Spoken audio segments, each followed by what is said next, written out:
Əziz qonaqlar, fasiləmiz yekunlaşdı. Biz artıq sonuncu hissəyə keçirik. Bizlə bərabər olan hər kəsə xüsusi təşəkkürümüzü bildiririk. Artıq neçə saatdır ki, biz bərabərik. Ona görə də istərdik ki, bir daha sizin alqışlarınızı eşidək. Bir əhval-ruhiyyəni yenidən burada formalaşdıraq. Təşəkkür edirik hər birinizə. Əziz qonaqlar, biz son hissəyə keçməmişdən öncə qaçqınların və məcburi köçkünlərin işləri üzrə Dövlət Komitəsinin ərsəyə gətirdiyi bir video çarxı sizə təqdim edəcəyik. Əslində, bu yalnız bir video çarx deyil, o video çarxda böyük bir əmək, zəhmət dayanır və rica edəcək ki, diqqətinizi ekrana yönəldəsiniz.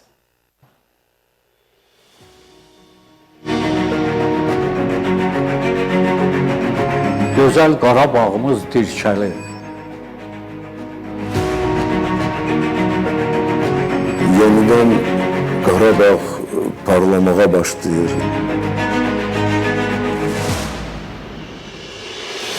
Yeni bir mərhələdir.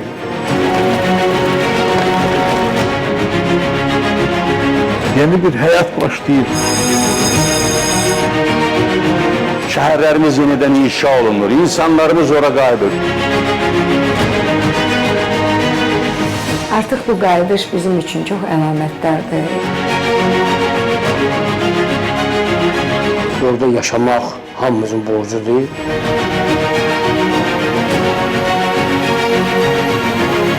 Biz bugün artıq bu ərazilərin torpaqlardan yurda çevrilməsinin şahidiyik.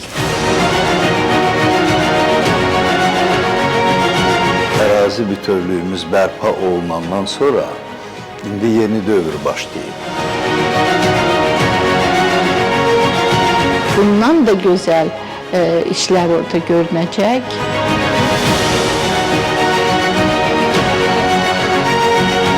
Qayıdışı indi biz tam əzmlə, tam cəsarətimizlə, tam istəyimizlə həyata keçirməliyik.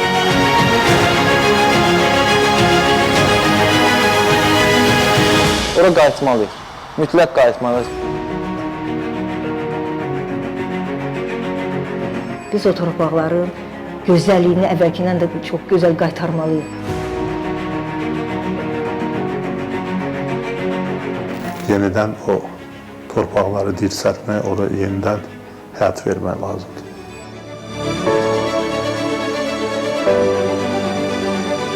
O torpağı biz yenidən çiçəkləndirəcəyik. Mədəniyyətimiz yenidən bərpa olunmalıdır, yenidən dirçəldilməlidir. Azərbaycanın ən dilbər güşələrindən biri də Qarabağ olacaq.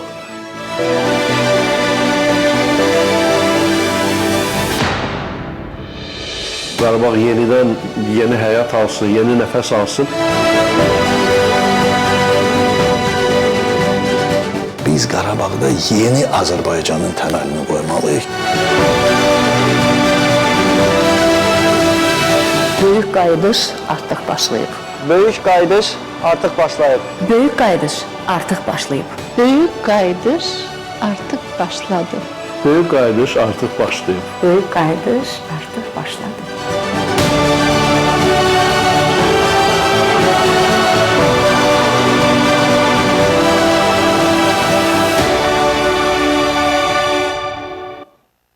Böyük qayıdış başlayıb və uğurla davam edir.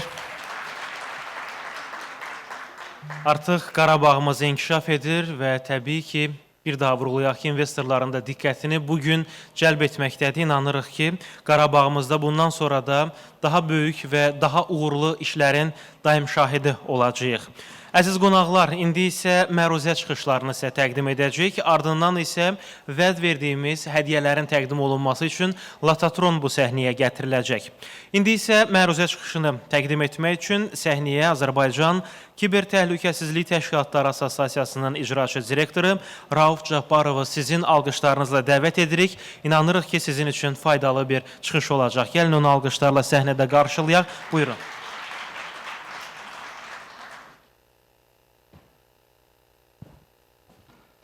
Hamınızı salamlayıram, çox sağ olun. Səmimi desəm, biraz həyəcanlıyam, çünki normalda həmişə texnoloji auditoriya qarşısına çıxış edirəm. Bu da birinci dəfədir ki, investorların qarşısına çıxış edirəm. biraz həyəcanlıyam, ona görə üzürlü sayın. Amma təşkilatçılara çox böyük təşəkkür edirəm ki, bizə bu söz imkanını burada yaradıblar. Çünki müasir rəqəmsallaşma dövründə təhlükəsiz kiber mühit formalaşdırmaq çox vacibdir. Və biz bu təbliğatı aparırıq ki, fərqli sektorlarda insanlar rəqəmsallaşma prosesinə diqqət ayırmaqla yanaşı, eyni zamanda bunun təhlükəsiz olmağına da fikir versinlər.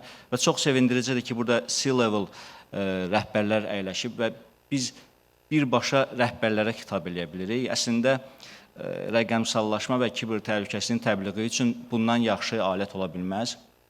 Məndən xahiş eləmişdi təşkilatçılar ki, mən çox qorxudmayım, çünki həqiqətən dünyada qorxuducu proseslər gedir. Amma mən inanıram ki, burada artıq qalan insanlar, yəni ən dözümlü adamlardır, onlar heç nədən qorxan deyil. Ona görə icazənizlə bəzi qorxuducu deməyim, amma reallıqdır da bu. Bu real rəqəmlərdən başlayacağım. Amma digər tərəfdən də investisiya sektoru üçün bunun yaratdığı bir müsbət tərəfləri də var.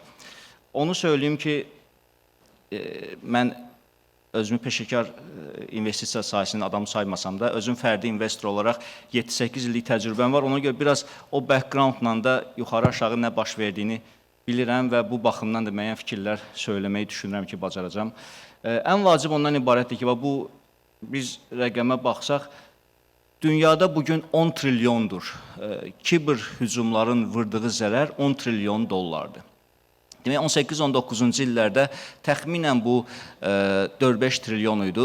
Bizə çox böyük rəqəm gəlirdi. Biz düşünürdük ki, bu realistik rəqəm deyil.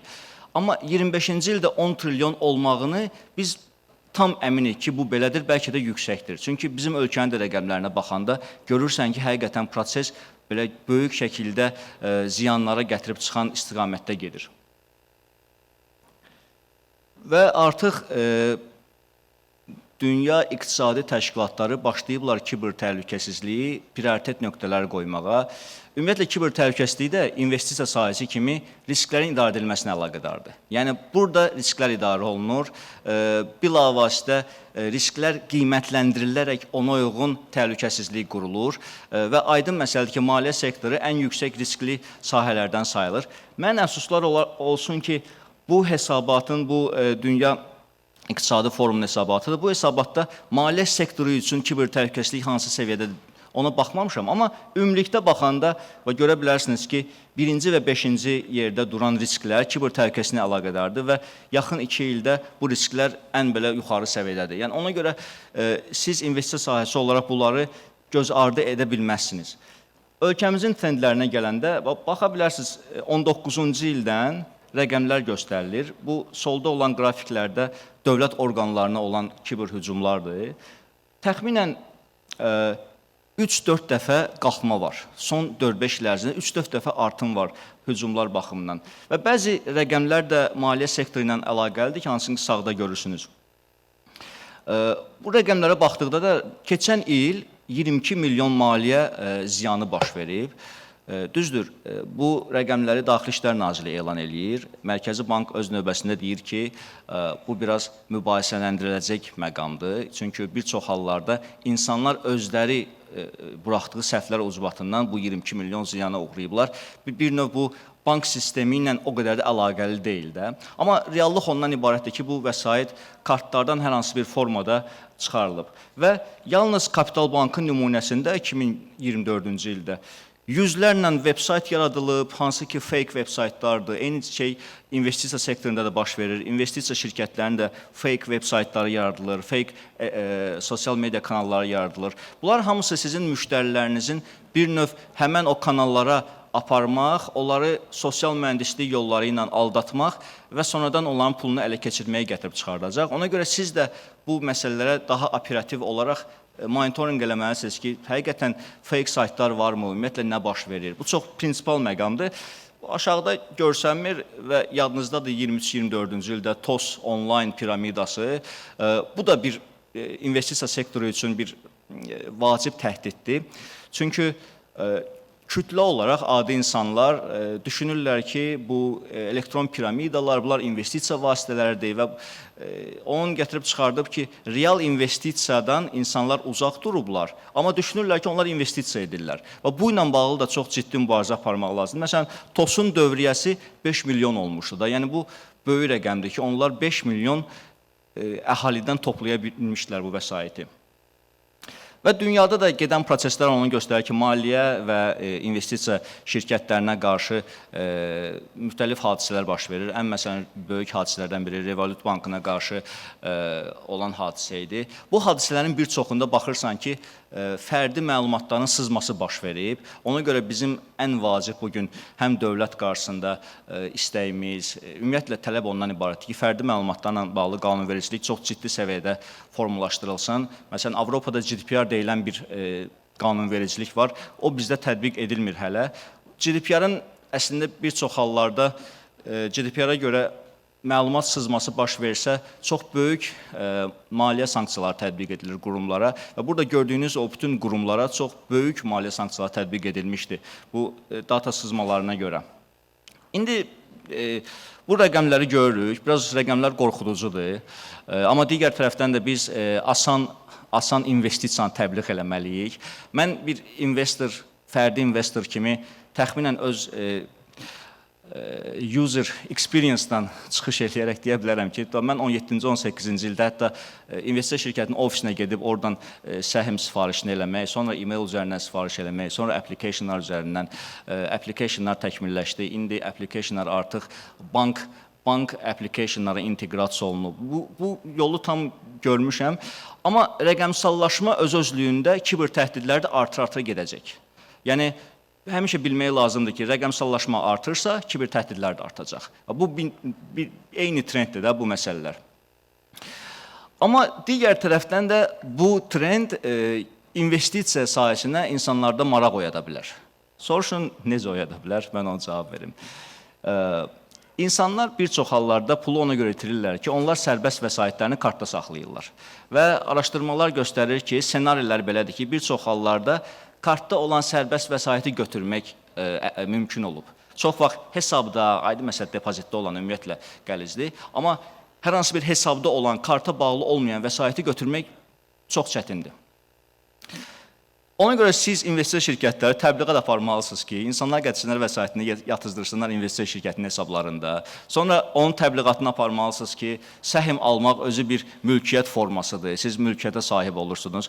Mən yeri gəlmişkən sonda biraz süni intellektlə bağlı danışacağım. Dünən də bir balaca təhlil elədim, elə süni intellektlə danışıq əsnasında ki, necə bizim səhmlərimiz bir mülkiyyət olaraq qorunur.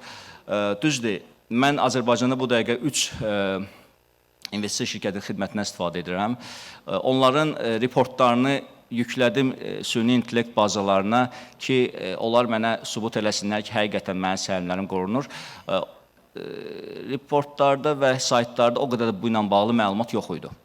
Bu mənim üçün də maraqlı gəldi. Mən bundan sonra məsələni davam etdirəcəm, təhlil eləmək ki, həqiqətən o səhm bizim mülkiyyətimizdir, o necə qorunur, o hansı qanunvericiliyə bağlanır, alətləri nədir? Mən peşəkar olmadan bu sualları qoyuram. Düşünürəm ki, hər bir fərdi investorun da belə bir düşüncələri var.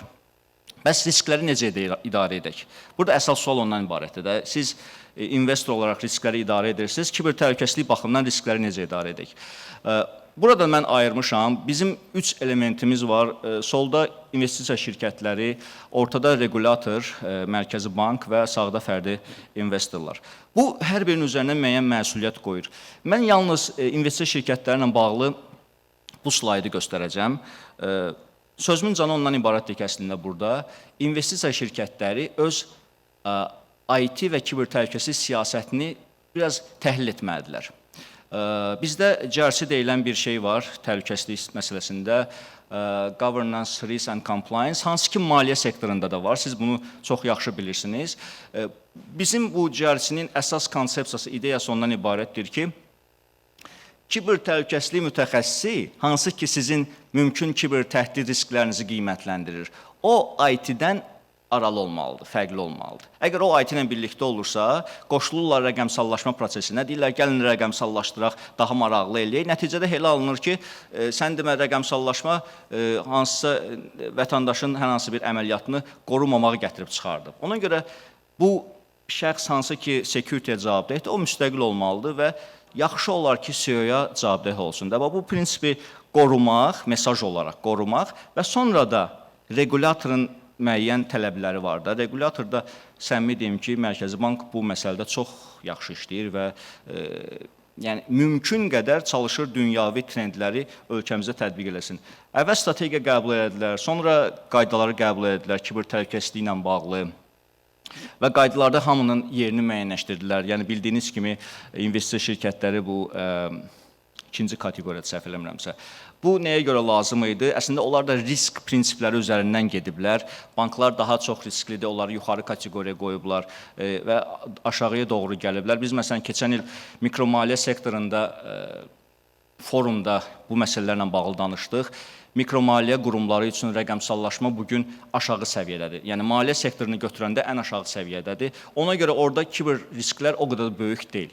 Amma gələndə fintech-ə, investisiya şirkətlərinə görürük ki, risklər çox yüksəkdir və regulator deyir ki, 2 ildə bir dəfədən az olmayaraq siz audit eləməlisiniz.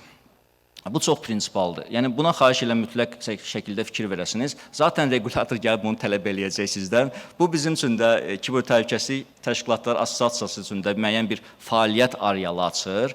Biz də bu auditorlar, şirkətlər, konsalting şirkətləri bu prosesə qoşulacaqlar. Yəni bu təbiidir, bu xidməti təqdim edirlər.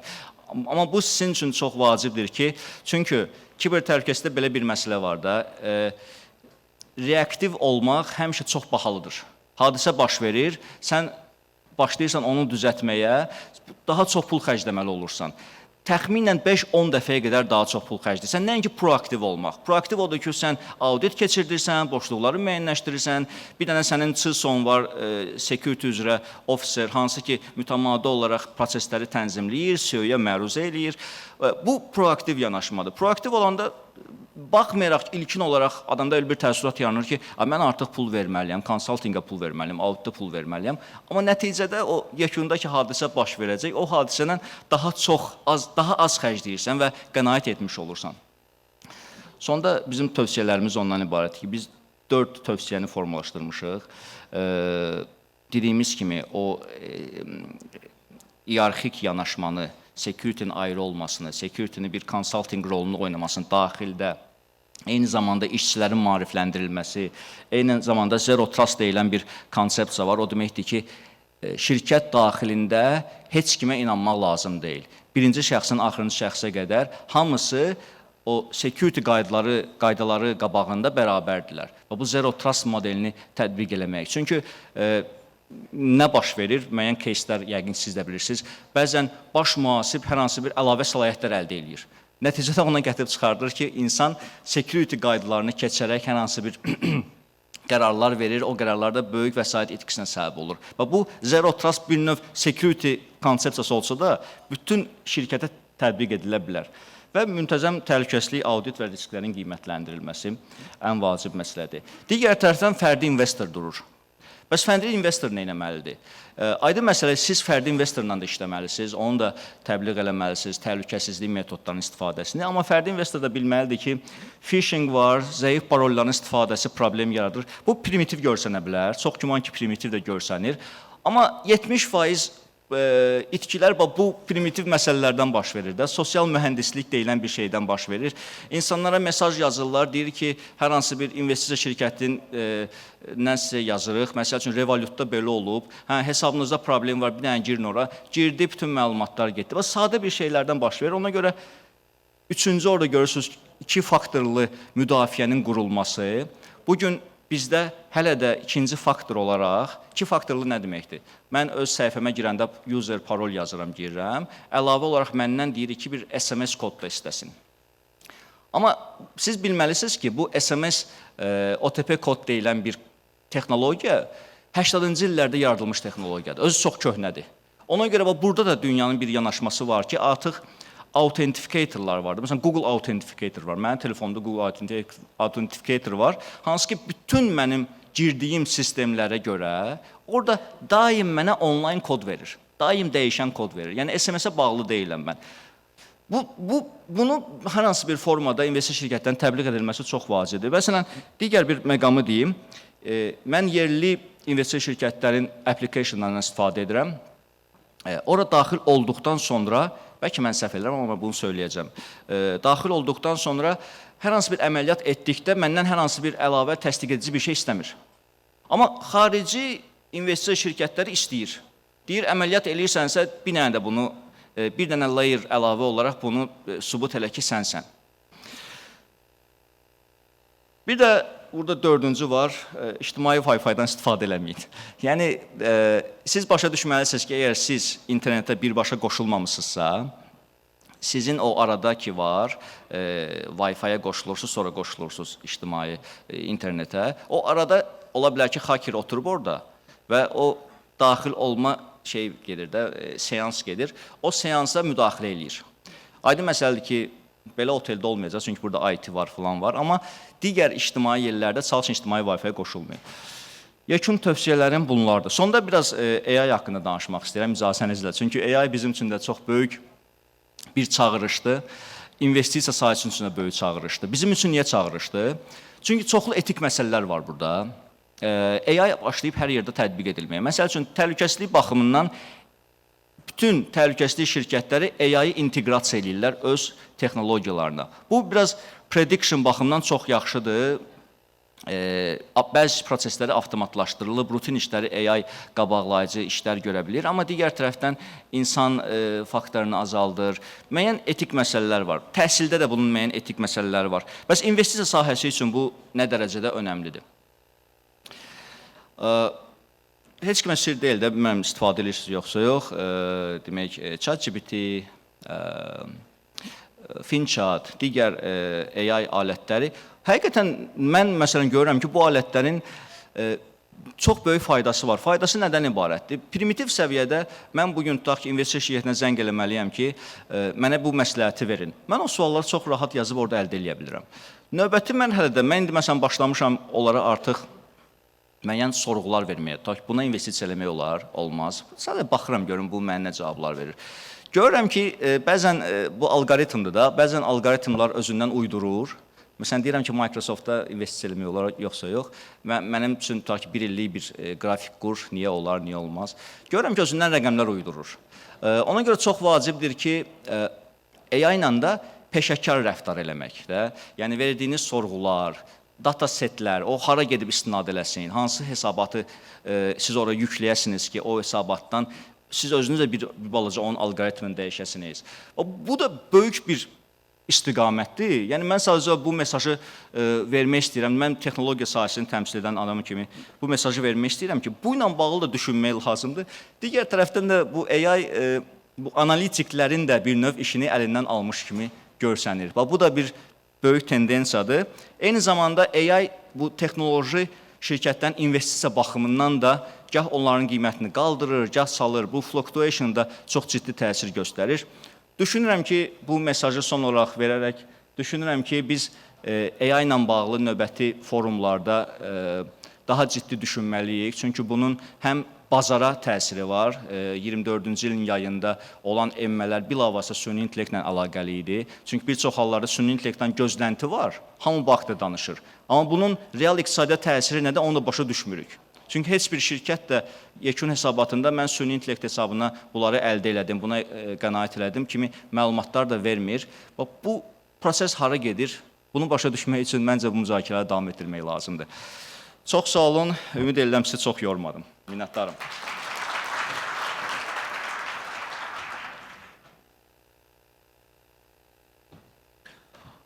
Maraqlı yanaşmaya görə təşəkkür edirik Rauf bəyə, çox sağ olun. İndi isə növbəti məruzə çıxışını sizə təqdim edir Türkiyə İnkişaf və İnvestisiya Bankının Baş direktorun müavini, davamlılıq və təsir lideri Seçil Yıldız. Gəlin alqışlarla onu səhnəyə dəvət edək və son məruzəni məhz o bizə təqdim edəcək. Xoş gəlmisiniz.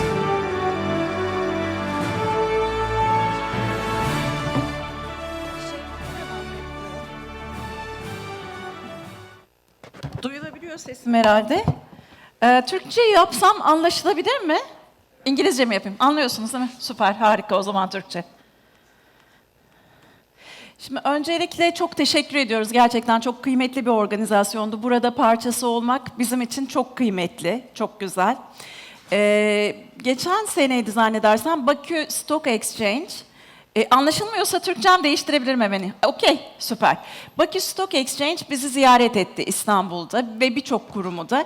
O günden bugüne sabahtan şimdi Oktay Beylerin konuşmalarını dinlediğimde inanılmaz bir yol almışsınız. İşte Kazakistan'la işbirliği yapılıyor.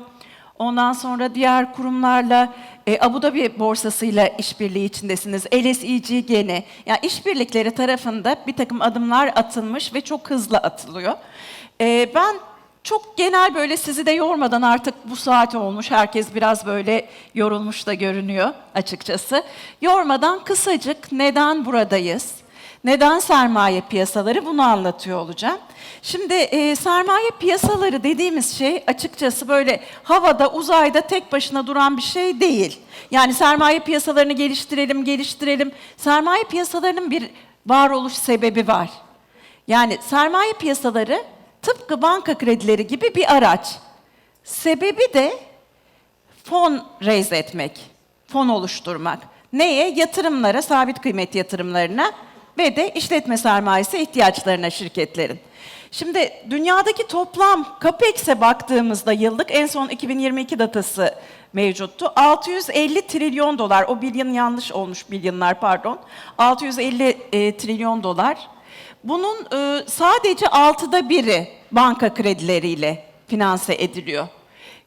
Geri kalan oldukça büyük bir kısmı sermaye piyasalarıyla finanse ediliyor. Neden sermaye piyasalarıyla finanse ediliyor? Çünkü bankaların kaynakları belirli. Ya tabii ki büyük yapılar, işte mevduat topluyorlar ya da farklı kaynaklarla bir takım böyle kaynaklar elde edip bunları sunabiliyorlar. Ama sermaye piyasalarında sınırsız değil mi? 8,2 milyar nüfus var, dünya nüfusu. Bunun herhalde 1/3'ü, hani çocukları, yaşlıları, çok yaşlıları, engellileri atarsak büyük bir kısmı, %30'u mesela yatırımcı potansiyeli içinde. Dolayısıyla çok daha büyük bir kitleden aslında bahsediyoruz sermaye piyasaları diye. O yüzden de arttırmak çok önemli. Şimdi, pardon, nereden acaba? Orada böyle. Şimdi dünyada baktığımızda biz şeylere, adını siz getirin, borsalara, Türkiye, Azerbaycan ve dünya borsalarının büyüklüğüne, globalde 123 trilyon dolarlık bir borsa büyüklüğünden bahsediyoruz. Yani sermaye piyasaları büyüklüğünden bahsediyoruz diyebiliriz. Türkiye 224 milyar dolar seviyesinde market cap'ler, yani bütün dünyada trade eden hisselerin toplam değeri. Azerbaycan'ınki 3,6 milyar dolar seviyesinde. Şeylere baktığımızda DCM tarafında, yani borçlanma araçları tarafındaki değerlere baktığımızda bütün dünyada 8,3 trilyon dolarlık bir büyüklük görüyoruz. Türkiye 17,3 milyar dolar, Azerbaycan 1,5 milyar dolar. Gene bu sefer hani nedir Azerbaycan'la Türkiye arasındaki karşılaştırma diye baktığımızda aslında açıkçası Azerbaycan oldukça büyük bir ekonomi. GDP olarak baktığımızda 74,3 milyar dolarlarda. Bütün dünyanın geçen seneki 2024 sonundaki GDP'si 110 trilyon dolar. Türkiye'nin 1,3 trilyon dolar, biz yaklaşık %1'ine denk geliyoruz GDP olarak. Azerbaycan bir tık daha küçük tabii, 10'da birler, 15'te birler seviyesinde, ama Azerbaycan'ın bu GDP'sinin yaklaşık yarısı oil and gas. Yani enerjiden elde ediyorsunuz. Bütün rakamlara baktığımızda da sanayiye de enerji dışındaki rakamlar, işte tarımı, o su, bu su, her şeyi toplamı %50. %85-90 ihracatta gene oil and gas'den oluşuyor. Kalan çok kısa, küçücük %15'lik bir tutar var. Neden bütün bunları anlatıyorum? Bir yere bağlayacağım, bir kontekste oturtmak için anlatıyorum. Azerbaycan'da sanayi, yani oil and gas'de evet dünyanın en önemli kaynaklarından birisine sahipsiniz. Doğalgazda, enerjide, petrolde ve Avrupa'nın enerji az güvenliğinin de önemli bir oyuncusu Azerbaycan. Ama sanayide de ciddi anlamda büyüme tarafında bir inisiyatif var. Yani sanayileşme tarafında. Ve buna ilaveten de çok ilginç, böyle gizli kalmış bence, köşede kalmış tarım tarafında çok ciddi bir potansiyeli var Azerbaycan'ın. Birçok iklimin, mikroklimanın egemen olduğu enteresan bir ülke. Tarım ve enerji gibi iki tane dünyanın, yani hayatın dünyada sürdürülebilirliğine ilişkin iki önemli kaynağa sahipsiniz siz. Biri tarım, biri enerji. Enerji fosil yakıtları olduğu için bir noktada tükenecek. Ama tarım tarafında bu iklim çok da işinize yarayacak önümüzdeki 10 yıllarda. Çünkü bütün dünyada küresel ısınmayla ve su kaynaklarının azalmasıyla aslında Azerbaycan ve bu Kafkas ülkelerinin bütünü çok daha önemli bir pozisyona da gelecek. Şimdi bu şeylere baktık, SME'lere. Azerbaycan da bütün dünyada olduğu gibi, Azerbaycan ekonomisinin yaklaşık %99'u KOBİ'lerden, SME'lerden. Bizde de öyle, çok benzer ama tutar olarak çok büyük değil. Buradan gelmek istediğim şey aslında, bir dakika.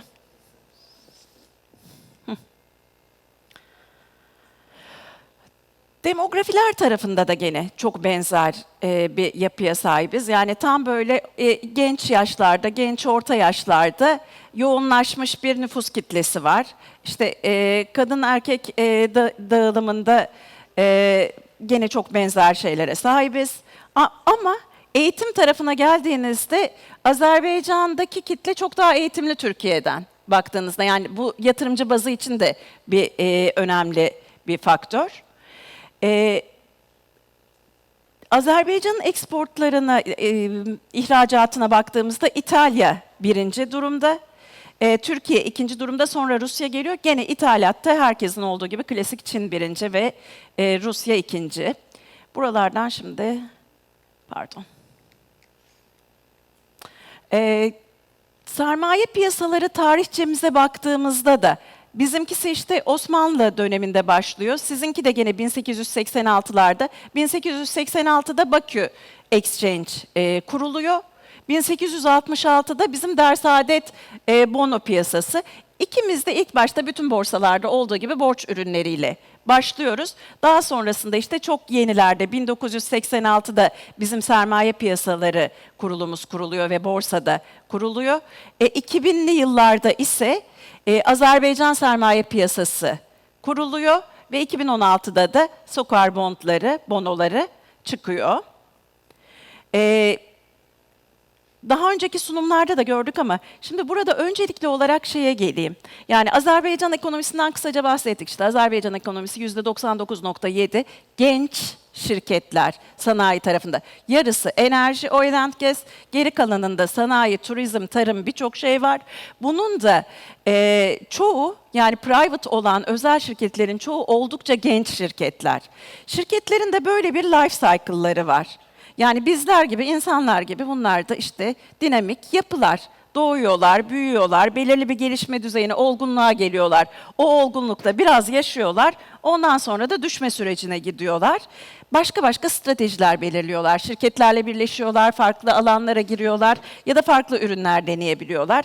Şimdi halka arz dediğimizde, halka arz şu maturity diye gördüğümüz ortadaki yavru ağzı rengin, pembeden bir sonraki rengin olduğu yere denk düşen bir şey. Yani Azerbaycan gibi sanayi tarafında özellikle çok genç şirketlere sahip olan bir ülkede bu kadar genç şirketlerin halka arzlarının çok olmaması aslında çok normal. Yani her ülkenin de kendi sermaye piyasalarının farklı dinamikleri var. Burada halka arz olabilecek en birincil şirketler bankalar, daha belirli bir büyüklüğe ulaştıkları için ve devlet şirketleriniz. Devlet şirketlerinde biz çok fazla halka arzı yaptık geçmişte ülkemizde. Özelleştirmeleri halka arz şeklinde yaptık. Yabancı yatırımcıları da getirdik. Buranın da böyle bir yapıya şu an itibariyle halka arzlar tarafında daha uygun olduğunu, ama genç sanayi şirketleri için mesela birkaç tane ürün var. Bunlardan birisi girişim sermayesi yatırım fonları denen, İşte Venture Capital Investment Funds. Bu tarz şirketler bunlara girebilir. Sizin sermaye piyasalarına girmek istiyor ve oradan fon yaratmak istiyorsa, genç, yeni sanayi şirketleriniz, çok da geçmiş olmayan bu sanayi şirketleri, buralardan fon yaratmaları çok mümkün. Borçlanma araçlarıyla fon yaratmaları mümkün. Dolayısıyla her şirket her an, her dakika, yani biz sabahtan beri sermaye piyasaları konuşuluyor ama sermaye piyasalarının her ürününü yapmak zorunda değil, yapamaz da zaten. Yapamadığı için işte investor tarafı da oturmaz, yapamadığı için o hızda gidemez. Dolayısıyla bütün bunların belirli bir master plan dahilinde yapılmasında yarar var. Ya şirketler tarafına aslında çok da gelmeye gerek var mı emin değilim. Ben daha böyle toparlayarak gideyim. Gene bizim halka arzlarda ne kadar ilerlediği zaten Menevşe Hanım da göstermişti.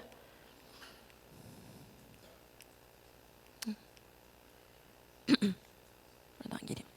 Şimdi Türkiye'nin dinamikleri farklı. Türkiye evet geçen senelerde halka arz rekorları kırdı. Çok fazla şirket halka arz, equity tarafında ciddi işler yapıyor. Azerbaycan'ın dinamikleri farklı. Azerbaycan sermaye piyasaları tarafında IPO'larda, halka arzlarda iş yapabilir. Nasıl? Gerçekten devlet şirketlerinden, önemli enerji şirketlerini mesela alıp halka arzlarla piyasaya getirebilir. İkincisi, büyük bankalar, oturmuş bankalar buna aday olabilir. Küçük şirketler için demin bahsettiğim gibi girişim sermayesi yatırım fonları olabilir. Sabah itibariyle 2 kere izledik bu Karabağ'daki reconstruction, yani gayrimenkul yatırımları var. Ülkenin bütününde aslında construction yatırımları var. Buralara yönelik gayrimenkul yatırım fonları da olabilir. Bunların yatırımcısı da bulunabilir. Yani yatırımcı tarafına da kısacık değineceğim. Ve tabii ki ülkenin önümüzdeki dönemde şu anda 43 milyon ton olan bir karbon emisyonunuz var bu fosil yakıtlar yüzünden. 2050'de bir planınız var %40 azaltmak yönünde. Buraya yönelik de yenilenebilir enerji yatırımlarınız olacak. Bütün bunlara bütüncül bakıp bir master plan hazırlayıp, eminim ki vardır ülkenin de, o master plan çerçevesinde ve kontekstinde ne kadar yatırım nereye yapılacak, hangi ürün nasıl yapılır şeklinde bakmak en doğrusu. Bu sermaye piyasalarını canlandırmak, hızlandırmak için. Aksi takdirde her sene aynı şeyler konuşuluyor olur. Yani enerji yatırımlarınız olacak mesela önümüzdeki dönemlerde çok ciddi anlamda, yenilenebilir enerji. Buralara yönelik enerji ya da altyapı yatırım fonlarıyla, proje bonolarıyla uluslararası bazda ihraç edilebilecek. Bunların finanse edilmesi çok mümkün. Şu an itibariyle Azerbaycan kendi kendisine çok yeten bir ekonomi, 74 milyar dolarlık bir ekonomi, ama bu yatırımlar da yapılacak ve bu kaynakların hepsinin içeride oil and gas yerine başka yerlere de gitmesi mümkün olabileceği için sermaye piyasalarına ihtiyaç olacak. Gene aynı şekilde şeyi de söyleyeyim. Şimdi bugün itibariyle her şey tabii ki hani cari açık olmayabilir, her şey çok güzel gidiyor olabilir, fonlama tarafında fonlar yeterli olabilir. İhtiyaç olduğunda sermaye piyasaları hemen orada olmayacağı için, bunları geliştirmek zaman alacağı için bugünden bu adımların atılmasının da ekstradan bir yararı olacağını düşünüyorum. Şimdi sermaye piyasaları tarafında 3 temel paydaş var, stakeholder. Bunlardan birisi işte regülatör. Regülatörleriniz zaten uğraşıyorlar gördüğümüz kadarıyla, bayağı çabalıyorlar. İhraççılar ve yatırımcılar. İhraççılar tarafında da her ürün uygun değil ama bazı ürünler tarafında gerçekten bir şeyler yapılabilir. Ama yatırımcı bazının arttırılması için bir kere teşvikler şart. Yani vergi teşvikleri ya da belirli zorunluluklar. Biz mesela Türkiye'de böyle yaptık. Yani sadece dijitalleşmeyle retail investor'ı getirmek değil resmi. Aynı zamanda kurumsal yatırımcılar için de belirli zorunluluklarla, belirli hisselere ya da enstrümanlara zorunluluklar koyarak yapmak çok mümkün. Ya da bir takım vergi teşvikleriyle yatırımcıları hareketlendirmek mümkün. Bunların hepsinin de overlapping süreçlerde bir arada yürümesi aslında en önemli ve kritik olanı diyebilirim. Bunun dışında yani sermaye piyasaları tarafında bu etkinliği çok anlamlı bulmakla beraber ben hani bu kadar atılım ve adım atıldıktan sonra işte Kazak Stock Exchange ile beraber bir şeyler yapıyorsunuz. Abu Dhabi gene kendisi zaten çok aktif ve orada da bir şeyler yapılıyor. Bir takım quick win'lere de ihtiyaç olduğunu düşünüyorum ülkede. O yüzden yani dışarıdan baktığımızda böyle görünüyor Azerbaycan. Dolayısıyla bu quick win'ler için önerim naçizane sermaye piyasaları tarafında devlet şirketlerinin özelleştirmesini, yani küçük parça portionlarda IPO'larının yapılarak sermaye piyasalarının tepedilmesi ve sermaye piyasalarının Azerbaycan'ı tanıması, uluslararası sermaye piyasalarında tanınır bir ülke ürünü haline gelmesi çok kritik. Bunun dışında bu yeni, yani yaşça küçük olan, genç olan şirketlerin gelişmesi için sizin çok inovatif product'lara ihtiyacınız var gibi görünüyor.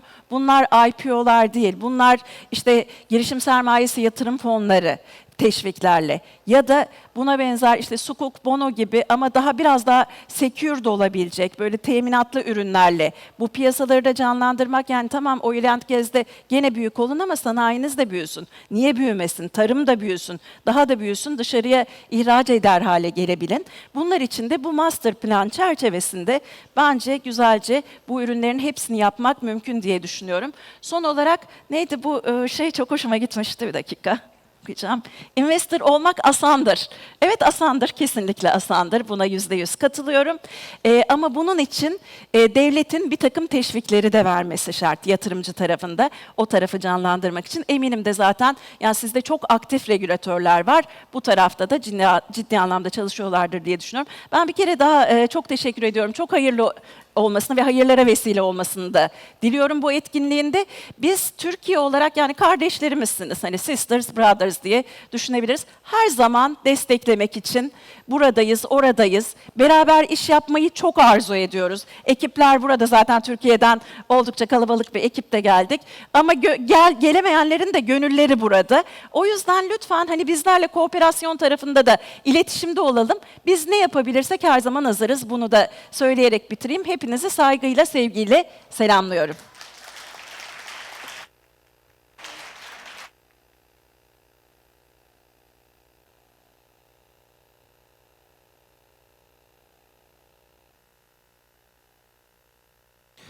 Təqdimatlara görə təşəkkür edirik. Çox sağ olun. Əziz qonaqlar, bizlə bərabər olan dəyərli xanımlar və cənablar.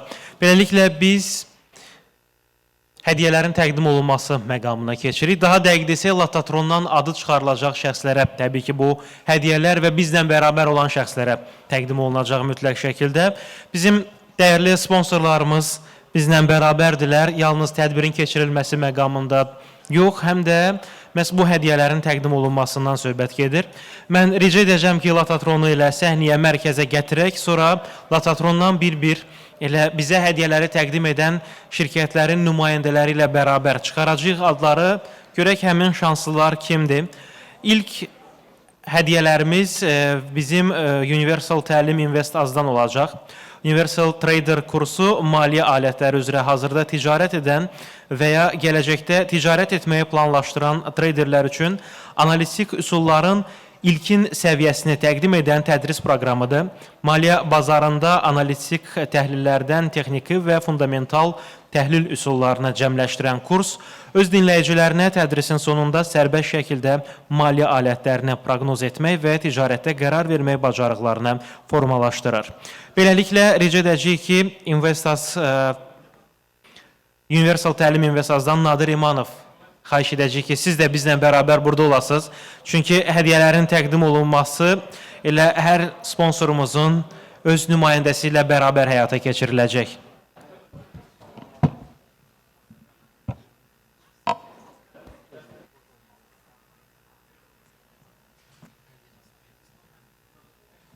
Və rica edəcək ki, gələsiz mərkəzə, birlikdə həmin hədiyyələri çıxaracağıq.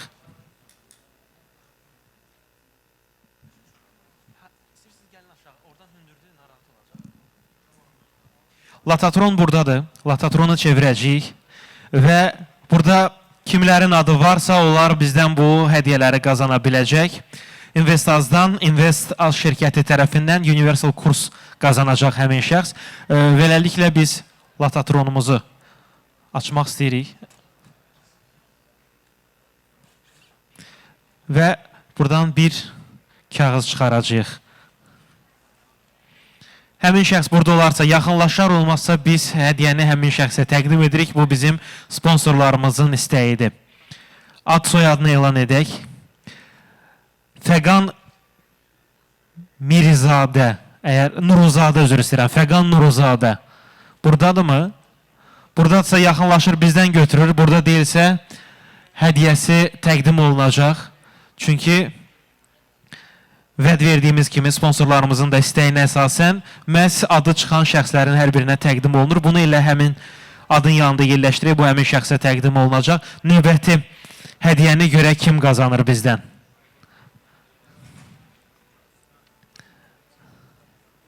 Təbii ki, hər kəs istər ki, hədiyyə qazansın sponsorlarımızdan. Əliyeva Ruqiyyə. Ruqiyyə xanım buradadırmı? Ruqiyyə xanım da yoxdur, amma hədiyyə ona çatacaq. İnvestazdan bu hədiyyə kuponu onundur. Növbəti hədiyyəni çıxarırıq.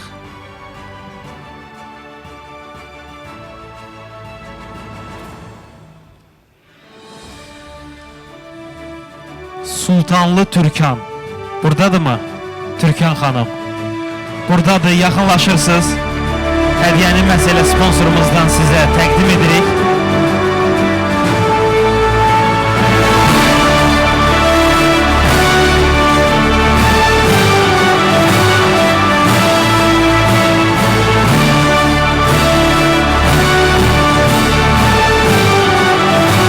Çox sağ olun ki, bizlə bərabər oldunuz və təsadüfi şans nəticəsində bu hədiyyə sizindir. Rica edəcək ki, yenidən bir...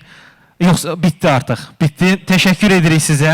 Çox sağ olun ki, bizlə bərabər olmuşsunuz və inanırıq ki, növbəti forumlarda da bu birliyimizi nümayiş etdirəcəyik. Çox sağ olun. İndi isə keçirik digər hədiyyəmizə.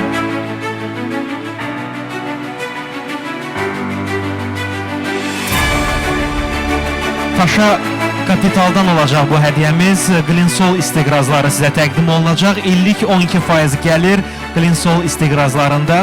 Paşa Kapital ilə Glinsol istiqrazlarına investisiya edin, sabit və etibarlı gəlir qazanın.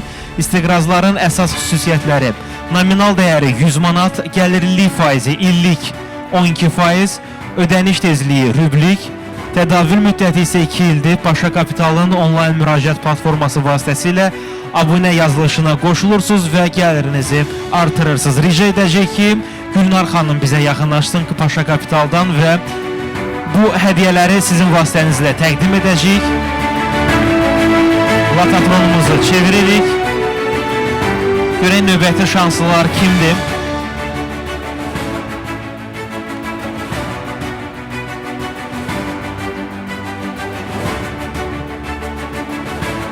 Vəssalam, hamısı Latatrondadır.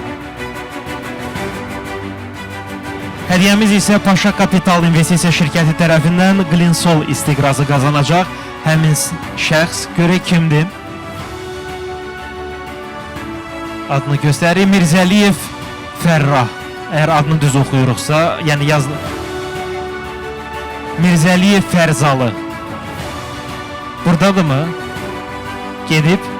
Getsə də bu istiqraz onundur. Bir daha vuruluruq ki, sponsorlarımızın son qərarına əsasən biz burada olmayan şəxslərə də hədiyyələri təqdim edirik. Paşa Kapital İnvestisiya şirkət tərəfindən növbəti istiqrazı görək kim qazanır. Glinsol istiqrazını Ayşə Verdiyeva qazanır. Ayşə xanım buradadırmı? Ayşə Verdiyeva. Hələ ki, heç yerdən görmürük bizə. Yaxınlaşan kimsə yoxdursa. Aha, hədiyyə Ayşə xanımındır. Təqdim olunacaq. Növbəti Paşa Kapital İnvestisiya şirkəti tərəfindən Glinsol istiqrazını görə kim qazanacaq? Tunar Hüseynov. Buradadırmı? Gəlin Tunar bəy, bu istiqraz sizindir. Arzuluyuruq ki, istiqrazların sayı çox olsun. Buyurun, hədiyyəni təqdim edir bizim elə Paşa Kapital nümayəndəsi. Bir foto da çəkin, zəhmət olmasa, əl də sıxın, zəhmət olmasa. Sizə bir əl uzanır.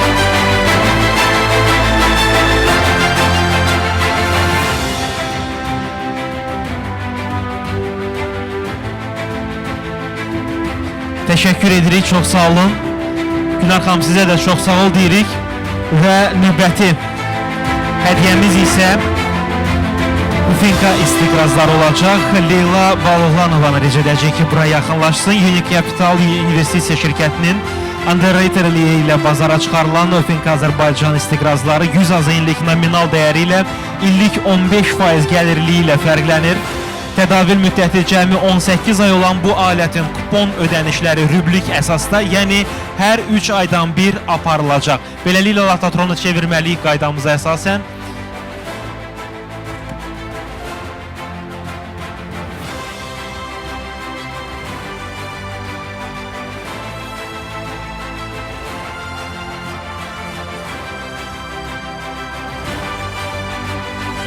Bütün kağızlar Latatrondadır. Görək istiqrazı kim qazanır bizdən? Seyfəl Məmmədov. Buradadırmı Seyfəl Məmmədov? Burada olmasa da hədiyyə onundur. Biz adı üzərinə yerləşdirəcəyik.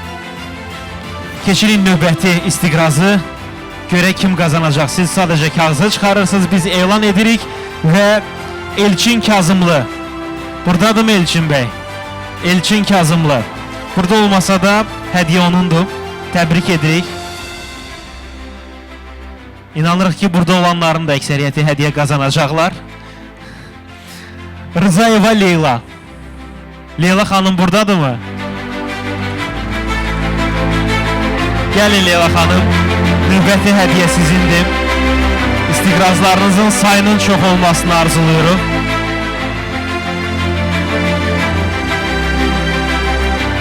Unique Capital'dan sizə olan bax belə bir hədiyyə təqdim olunur. Çox sağ olun və növbəti hədiyyəni təqdim edəcəyik. Sucayeva Cəmilə. Cəmilə xanım buradadırmı? Alqış gəlirsə deməli özü də gələcək.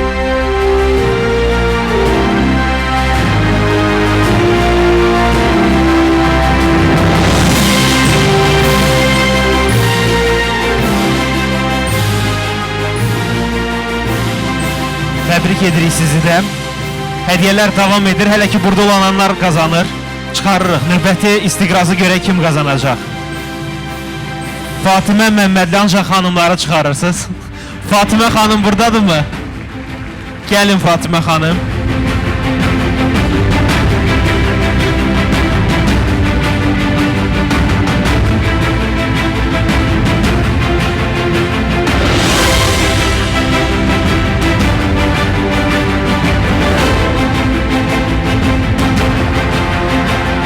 Təşəkkür edirik və növbəti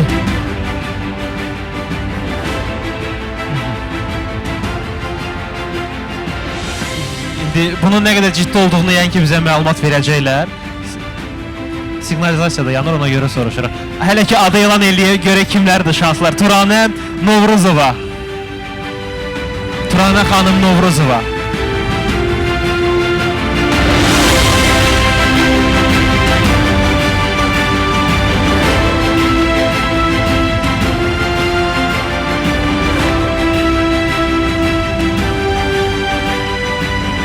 Təbrik edirik və növbəti hədiyyəni çıxarırıq. Unique Capital bizə xeyli istiqraz təqdim edib. Buna görə də ayrıca bir təşəkkürümüz olacaq. Xanımdır, hə yenə. Olsun biz heç nə demirik. Mərdanlı Ayşən. Ayşən xanım buradasınızmı? Ayşən xanım burada olmasa da biz onu yenə də təqdim edirik. Birinin üzərinə yerləşdiririk.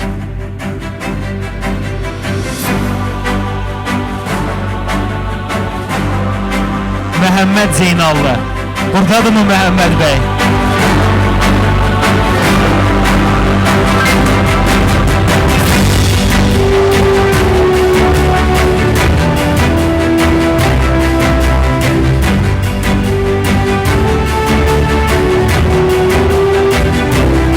Təbrik edirik sizi də.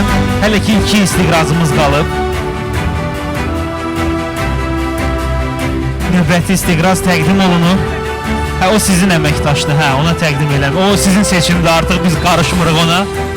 Adı nə idi o? Heç olmasa bilsin ki, ona hədiyyə vermədiniz. Nərminə Ağa Şirinova. Nərminə xanım, gəlin, növbəti istiqraz sizindir.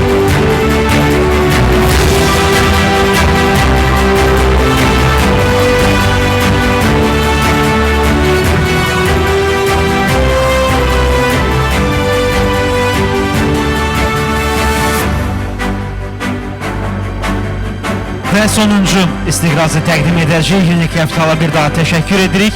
Bir ad çıxarırsınız. Günay Möhsümova. Buradadırmı Günay xanım? Günay Möhsümova. Yoxdur Günay xanım, amma sonuncu istiqraz onundur. Təbrik edirik, sizə də çox sağ ol deyirik.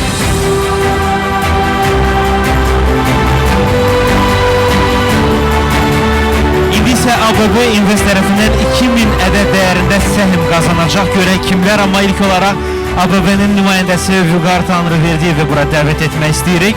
Azərbaycan Kapital Bazarları Assosiasiyası adından 3 nəfərə, hər biri 2000 səhm olmaqla ABB səhminin əldə edilməsi üçün sertifikat təqdim olunacaq. Bu sertifikatlar ABB Invest İnvestisiya şirkəti tərəfindən təqdim olunur. Sertifikatlar üzrə təqdim olunan səhmləri əldə etmək üçün ABB Invest İnvestisiya şirkətinə müraciət edə bilərsiniz və ABB ölkənin aktivləri və gəlirlərinə görə ən iri bankdır. Bu bank 2024-cü ildə abunə yazılışı vasitəsilə səhmlərini Azərbaycan xalqına kütləvi təklif edib, 3 ay davam edən abunə yazılışı prosesində 30 mindən çox investor ABB səhmlərinin alışı üçün sifariş verib, ABB-nin səhmlərini əldə etməklə ABB-nin gələcəyinə inanıblar. Bu hadisədən artıq demək olar ki, bir il ötür ABB səhmləri əldə etmiş şəxslər artıq bu investisiyanın bəhrəsini bu yaxınlarda gördülər. 2024-cü maliyyə ilinin nəticələrinə görə ABB-nin əldə etdiyi xalis mənfəətdən 200 milyon manat öz səhmdarlarına dividend ödənib. Ümid edirik ki və inanırıq ki, ABB-nin uğur hekayəsi növbəti illərdə də davam edəcək. Biz sizə bir daha təşəkkür edirik. Həm bizlə bərabər olduğunuz üçün, həm də belə bir fürsəti yaratdığınız üçün. Qarışdıraq.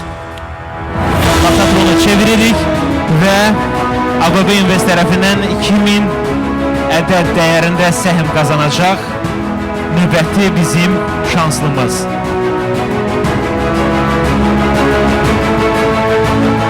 Hüseynov Tunar. Buradadır mı Tunar bəy? Gəlin Tunar.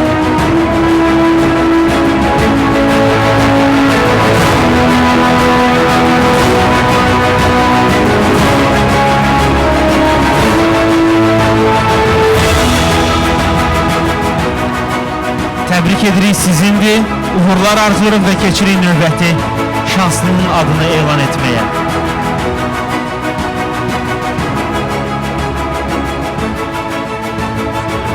Vüsal Orucov.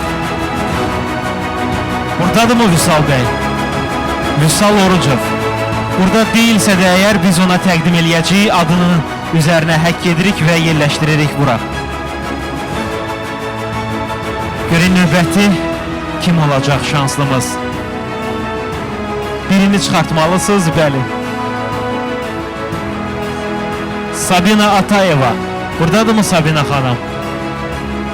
Yoxdur. Amma yenə də vəd verdiyimiz kimi hədiyyə onundur. Biz sizə ABB Investə təşəkkür edirik. Çox sağ olun ki, bizlə bərabər oldunuz.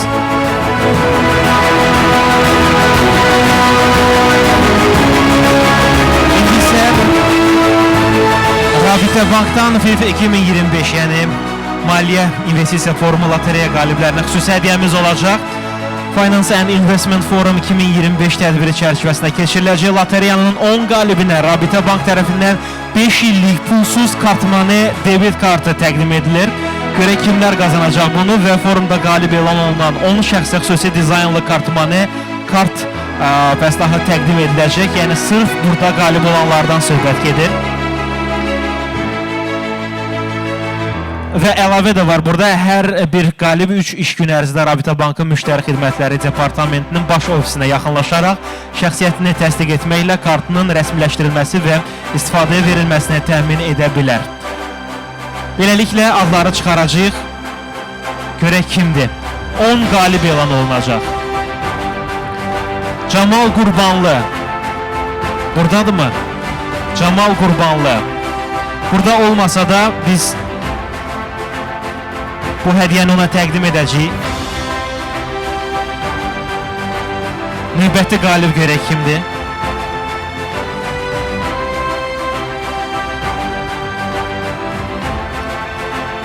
Cəlal Rai. Növbəti hədiyyə sizindir. Təbrik edirik. Və Rabitə Bankdan bu hədiyyə də həmçinin bu kartmanı təsdiq edən kart da sizindir. Uğurlar arzulayırıq, təşəkkür edirik. Növbəti qalibimiz Orxan Gülməmmədli. Buradadır mı Orxan bəy? Orxan Gülməmmədli.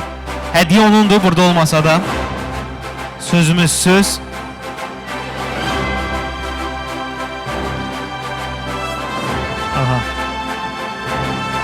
Lətifdir adı, soyadını oxumaq çətindir. Azadəliyev yazılan xətlə belə başa düşəcəm.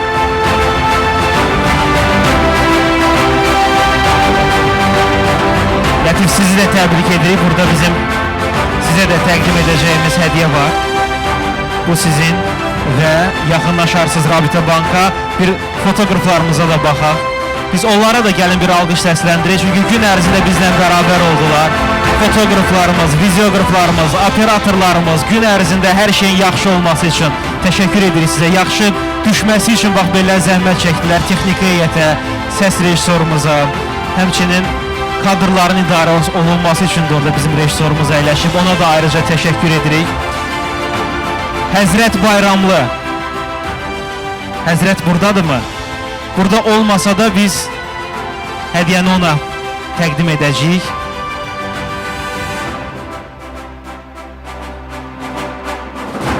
Növbəti qalibimiz Aygün İbrahimovadır. Aygün xanım buradadırmı? Aygün xanım, heç yerdən hərəkət görmürük, amma hədiyyə sizindir. Harda olmağınızdan asılı olmayaraq. Və bir qalibi də elan edirik. Nigar Rəcəbli. Buradadırmı Nigar xanım? Nigar xanım yoxdur. Yoxdur, amma hədiyyə onundur.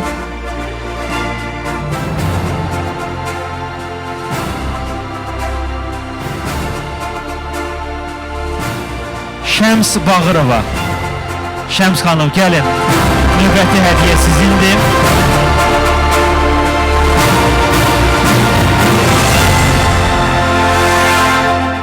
Latatronda bütün hədiyyələri təqdim edəndən sonra tədbirimiz hələ yekunlaşmayacaq.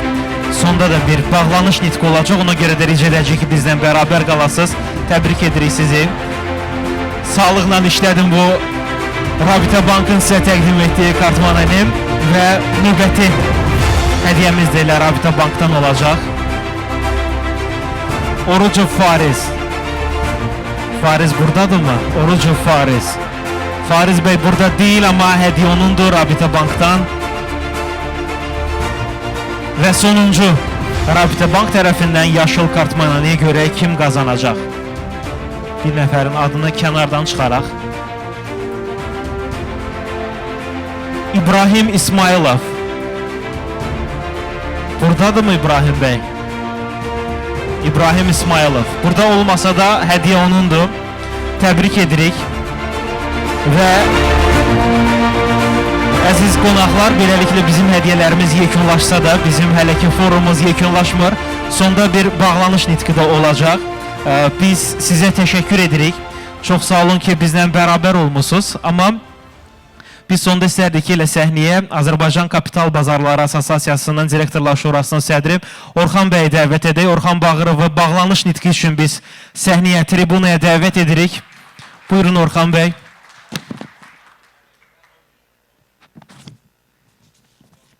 Hörmətli qonaqlar, kollegalar, həmkarlar, bu günü əvvəldən axıra qədər bizdən keçirdiyinizə görə hamınıza təşəkkür eləmək istəyirəm. Həqiqətən bu bizim üçün çox vacib idi. Əvvəldə dediyim kimi də belə iştirak, belə maraq bizim gələcəkdə də belə tədbirlər keçirməyimiz üçün bizə motivasiya verir. Çox sağ olun ki, gəldiniz, çox sağ olun ki, iştirak elədiniz. Axıra kimi çox sağ olun ki, varsınız. Gələn görüşlərədək. Sağ olun. Biz sizə təşəkkür edirik, çox sağ olun, təşəkkür edirik iştirak edənlərə, zəhməti olan hər kəsə, çünki bu forum yaddaşlara ək olunacaq. Sonda könüllərimizə də mən təşəkkür etmək istəyirəm, çox sağ olsunlar ki, bizdən bərabər edirlər və rica edəcəyik ki, bugünü yaddaşa ək etmək üçün alqışları ucaldın, çünki forumumuz uğurla başa çatıb, daha yüksəkdən ürəklə alqışlaya bilərsiniz. Və bizlə sona kimi, axıra kimi qalan qonaqlarımızdan rica edirik ki, bir kollektiv foto üçün səhnəyə buyurasınız. Bu anı yaddaşa əhk edəcəyik, illər sonra gözəl xatırlamaq üçün. Hudhud Media Qrupa da təşəkkür edirik. Çox bizim qonaqlarımız üçün maraqlı fotolar bugün çəkdilər. Sonda da məni hər zaman olduğu kimi heyrətləndirdilər. Mən təşəkkür edirəm sizə dostlar. Belə fotoları neçə qonaqlarımız bugün onlardan əldə ediblər. Gəlin səhnəyə rica edirik, yaxın gəlin səhnəyə. Yerləşəcəyik, inanırıq, bir xatirə fotosu çəkirik.